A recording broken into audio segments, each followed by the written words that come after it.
Prepare to fight. Quick Life Fast Lounge Cup 2016 lower bracket finale mellem Peppen og Beffy. Beffy starter på rød, og LG'en så tager også Megan. Han lagger en lille smule. Det er med om hans netværk er belastet af NAS-serveren, der står og kæmper med at overføre demoer eller et eller andet i den stil lige nu. Det kan være. Han er ikke trykker nok kabal.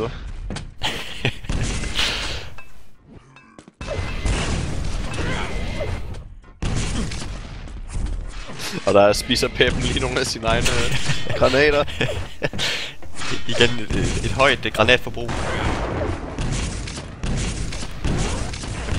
Nej, vi er ikke ude i en dårlig ping fra Beffy, og jeg ved ikke om det kun er på min skærm. Det er fordi jeg sidder og uploader, at han lagger. Det er som om, at der lige er nogle hak. Jeg synes også, der er en lille smule.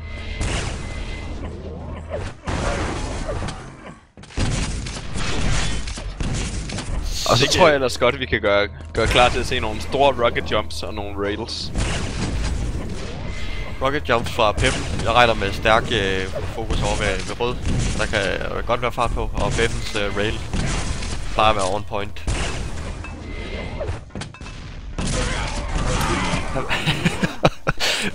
Peppen prøver at lægge en trap, hvor han står nede på trappen og håber, at Beffy skal komme fra grøn armor, men Beffy vælger at lande om på hovedet af ham, men LG i stedet for. Så får Peppen simpelthen et kill og kan gøre det til 2-0 lige bagefter. Og nu er Beffy igen lidt i problemer. Peppen fanger ham. Beffy, der var 5 sekunder for tidligt til rar. Peppen prøver at skyde flere granater. Den er altså tømt. Der er ikke flere mere krudt i den. Den har også været flittigt brugt. Mega er op, og den vælger Peppen at ignorere, og så lader Beffy skyde 2 rails. Så har vi måske det farlige med Beffy igen, når han først får lov at køre sine modstandere uden kontrol og køre modstanderen lav. Og så bliver der zoomet med railen og granatet. Impressive.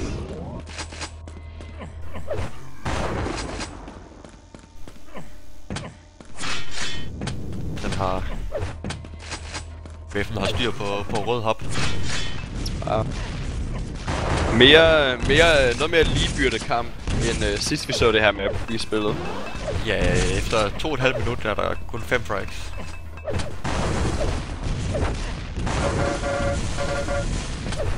Beffy får kæmpet positionen væk fra Peppen, som er ligeglad. Han bliver ved med at angribe den, selvom han er lav på stack. Og det er nok en gratis, stort set en gratis rød til Beffen her. Faktisk meget smart, at han lige venter på lige at tage et railskud, før han går op og tager den røde, så han får mere ud af den. Men Peppen har haft tur i sin rail. Han har faktisk ramt 66% indtil videre. 69 nu.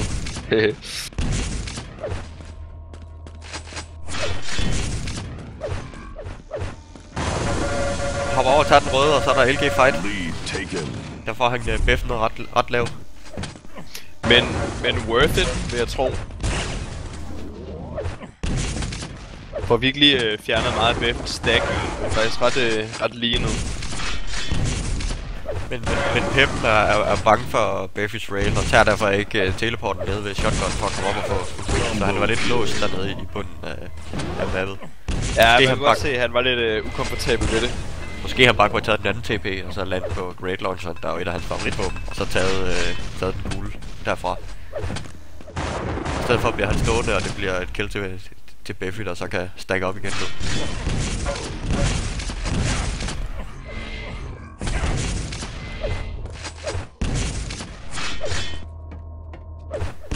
Så der er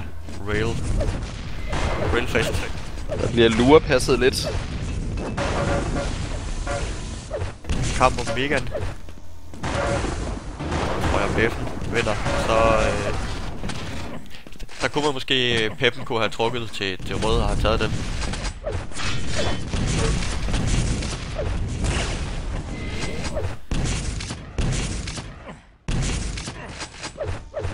er sjovt at se, at Peppen faktisk har lavet mere damage, end Beffy har.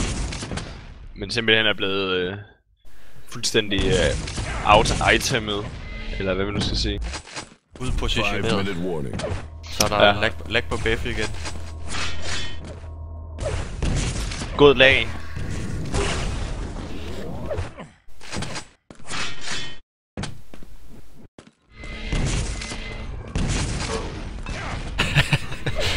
Direct nade. Det er måske den, vi skal have gang i fra Han skyder en solid 12% accuracy med granaterne. Og det var 2 granater, der ændrede kampen der. En direct, og så lægger han den lige for fødderne efterfølgende, så Beffy han laver retræte op til de 2 health bubbles, men den har Peppen læst, der kommer simpelthen tæt på et air raid flyvende ned ad trappen med rocket launcheren. Og så fik Beffen ellers også lige skudt sine første 14 granater der. For at tage ved lære af granatmeister. Der er pansergrenadier.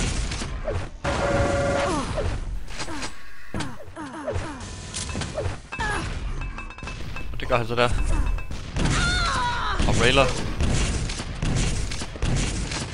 De er begge to ret low. Og de deler et kill.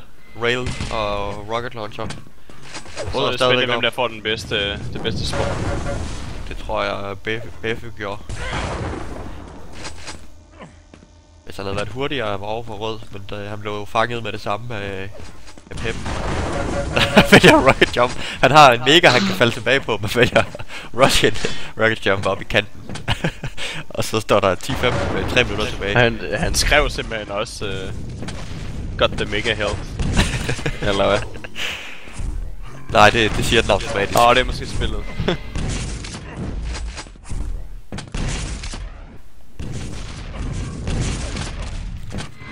Peppen rusher med shotgun. Og Beffy han er helt forvirret af hvad der foregår lige. Og så har vi kampen første Suicide, som det hedder på fransk. Peppen ignorerer igen, at der er rød, fordi at han har tid på mega. Som når han ignorerer mega, når der er tid på rød.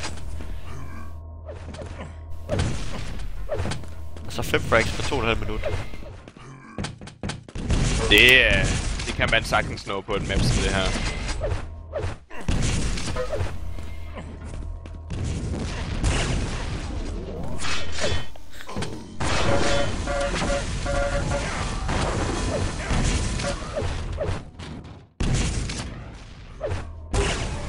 On point rail. En god rail mere. Det ser let ud, når Beffy han gør det der. Ja. Det ligner efterhånden en sejr til Beffy, men man skal selvfølgelig aldrig sige aldrig.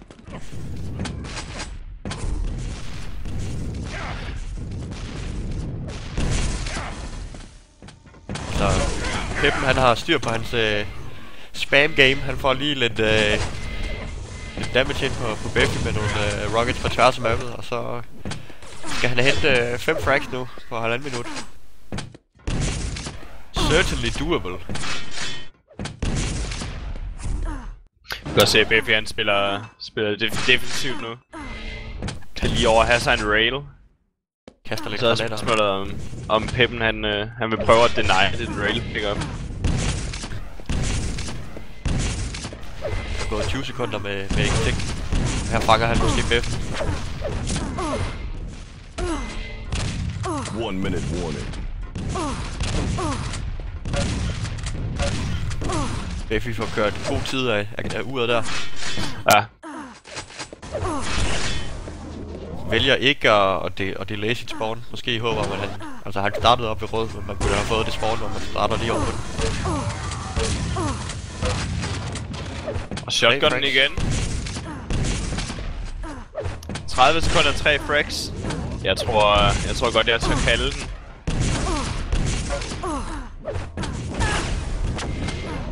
Så godt kalde den overtime, eller?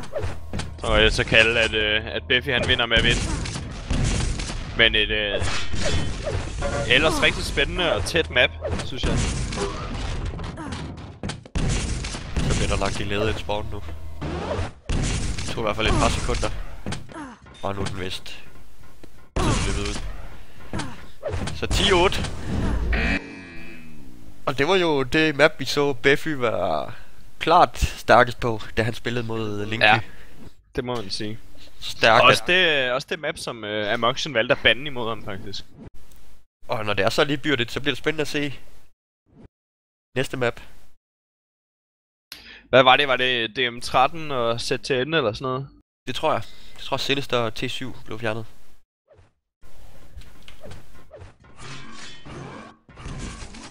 Vote now. ZTN og så DM13 til sidst. Beffy, er du klar? Han tager gerne en så gerne en hop mere. Vote now. Vote passed. Og TG, han skriver også i chatten, at han regner med, at der er nok nogle af de pro, der skal se demo af Peppens granatgame. Ja, det tror jeg også. Man kan tage i brug selv. Prepare to fight. Du kan godt blive grenadier mentor. 3, 2, 1. Fight. Og se, her har vi det mærkelige spawn igen på ZTN. Så kommer åbenbart 90% af tiden, føles det som om. Og det kommer Peppen bedst ud af. Fanger måske også Beffy igen allerede fra start af. Og så så er spørgsmålet om, hvordan Beffy reagerer på det. Fordi han kan godt være typen, der tilter lidt, hvis han kommer ud for noget bad luck. En decideret hissiprop i duel. En bedre hissibøf. og Peppen, han har ikke tænkt sig at være blid.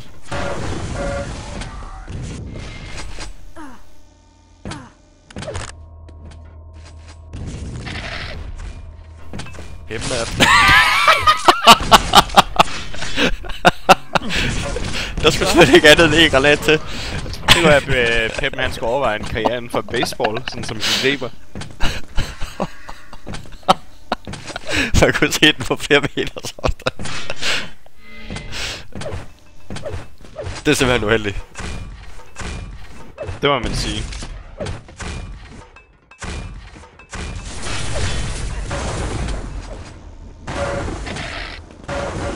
Ja, modigt dropper ned af Beffy der. Og det er simpelthen det, der kan måske vende den til Beffys fordel nu. Og det er fandme også uheldigt.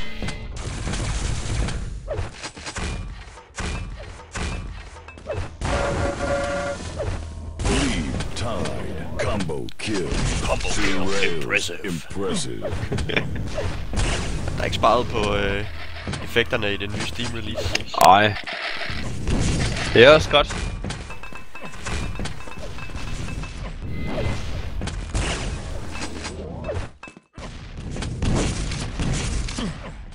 De står og kæmper om en rød, der først starter om 10 sekunder.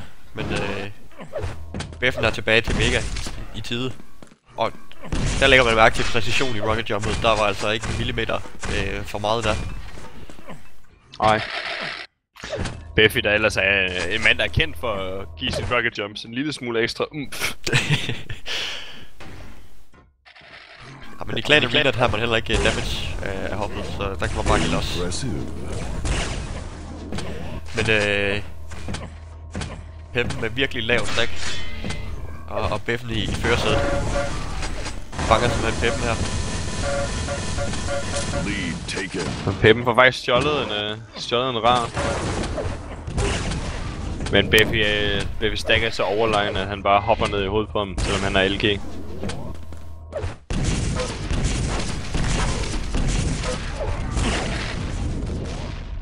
Så de begge to semi-lave, den kan gå begge veje, men Beffy han står og venter med hans rail, og den viser han ikke.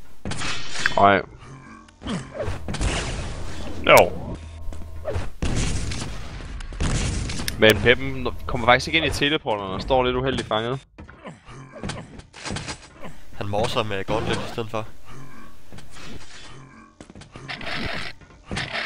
Hvordan morser man, jeg er verdens bedste granatkaster med Gauntlet? Sådan der.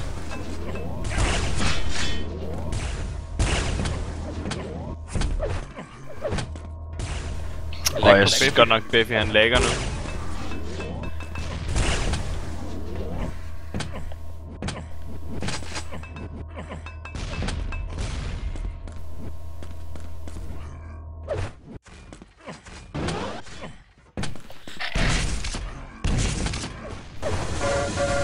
Fanger Peppen.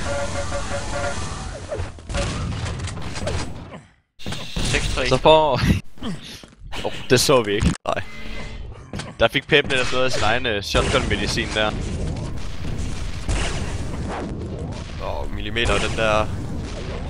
Fra den der rocket launcher har ramt. Og igen, der bliver morset. Og der tror jeg altså, man kan høre det på tværs af hele mappet, at der bliver morset med Gauntlet. Man kan høre det helt op fra den øvre gule. Man kan jo høre footsteps derfra. Det er lidt underligt det her. Jeg er lidt forvirret. Når man står nede ved LG, kan man høre alt, der foregår op i øvre gul. Og når man står ved Grenade Launcher platformen, kan man så høre den nedre gul. Ja, det er lidt mystisk. Men Bear har bygget sig en rigtig stor stack, og Peppen er faktisk i gang med at få bygget sig en selv også. Så det kan være her ved næste Vega, at der kommer en fight.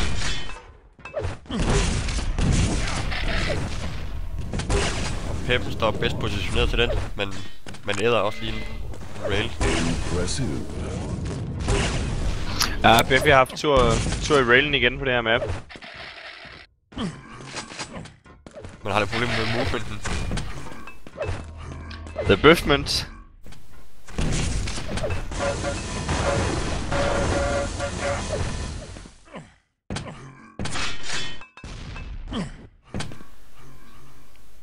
Men han kan falde tilbage til rød, og nu også ser det ud til, at han nærmest får en helt ren mega. Det gør han. Ja, det er som om hver gang Peppen han challenger, så mister de begge to en masse af deres stack, men så går Beffy over og tager en mega og en rar, og så er han op igen.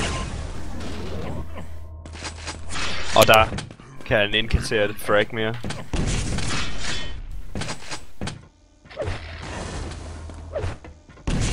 Måske Beffy skal prøve med granaten igen her.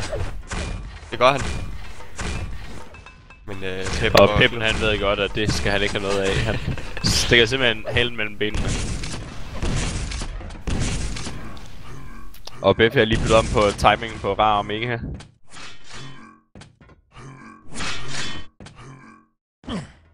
Og han er heldig, at Peppen ikke lurer det og stjæler den fra ham. En direkte raket. Og så den stack, den gule han lige har fået samlet op, den er helt væk igen. Så vi igen Peppen rende rundt med Gauntlet ude. Er der nogen fornuftig grund til det?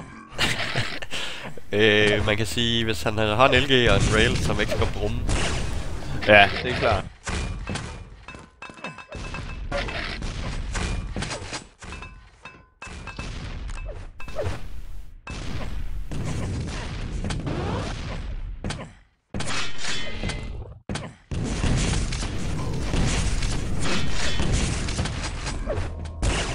Der løber Beffy bare om hjørnet med Peppen, der ikke rigtig får gjort noget damage overhovedet.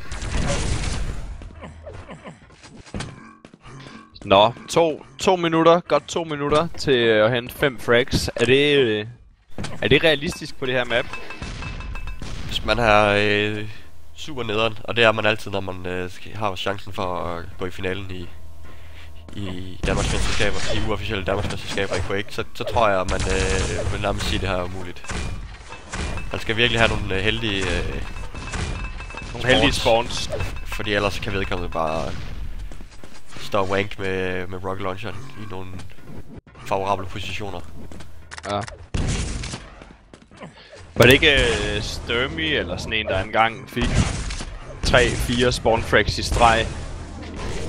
Jo, og lavede et sygt comeback.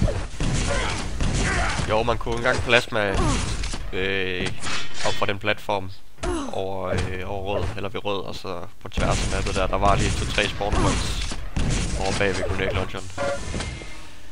Men jeg tror, de har fjernet dem, eller det er det der med, at der er størst chance for at spawn i helt modsatte side af mappet. Det lyder fornuftigt. Eller det var måske det, man kunne udnytte egentlig. Man stillede sig op i den tunnel der, og så kunne man kun spawn 2 steder på mappet nærmest. Men jeg tror, der er lidt random tilbage, men stadigvæk størst chance for at spawn 1 minute warning. ekstra folk.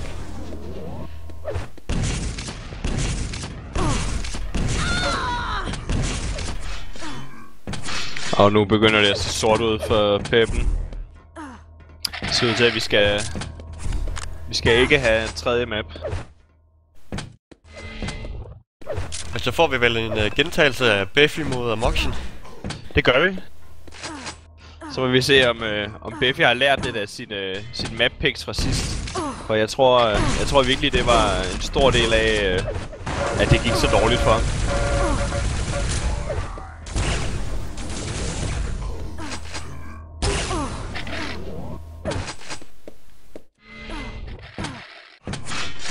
Men jeg synes ikke, at Peppen han har bare lagt sig ned og givet op uden modstand. Jeg synes, det har været nogle spændende maps. Tætte scorelines.